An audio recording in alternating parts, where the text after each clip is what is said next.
That's very selfish. We shall want to tax that away. You want to own shares in your firm? We can't have that. The state has to own your firm. You want to choose where to send your children to school? That's very divisive. You'll send your child where we tell you. Mr. President, the trouble with Labour is that they're just not at home with freedom. Socialists don't like ordinary people choosing, for they might not choose socialism.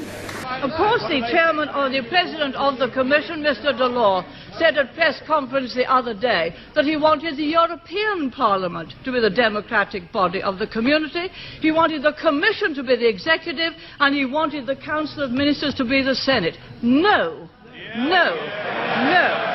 To those waiting with bated breath for that favourite media catchphrase, the U-turn, I have only one thing to say. U-turn if you want to.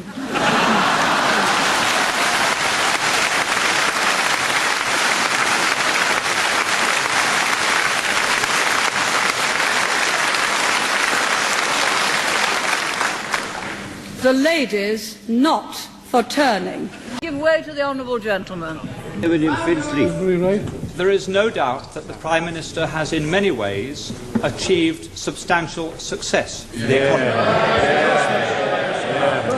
There is one statistic that I understand is not, however, challengeable, and that is that over her 11 years, the gap between the richest 10% and the poorest 10% in this country has widened substantially. That's right. How can she say at the end of her chapter of British politics that she can justify many people in a constituency such as mine being relatively much poorer off, much less well housed, and much less well provided than it was in 1979?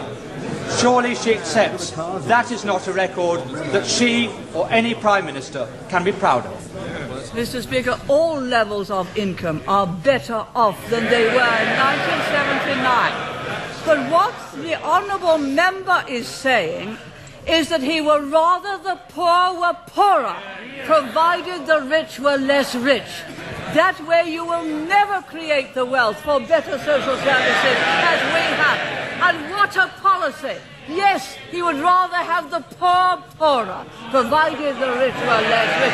That is the Liberal policy. Yes, it came out, he didn't intend it to. The Prime Minister is aware that I detest every single one of her domestic policies, and I've never hid that. I think that the honourable gentleman knows that I have the same contempt for his socialist policies as the people of East Europe who have experienced it have it for theirs. I must have hit the right nail on the head when I pointed out that the logic of those policies are they'd rather have the poor poorer. Once they start to talk about the gap, they'd rather the gap was that. Down here. That. Not that. But that.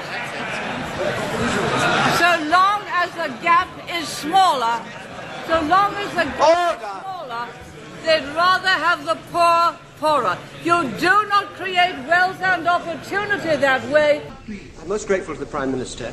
Will she tell us whether she intends to continue her own personal fight against a single currency and an independent central bank when she leaves office? No, she's going to be the governor. On the present structure,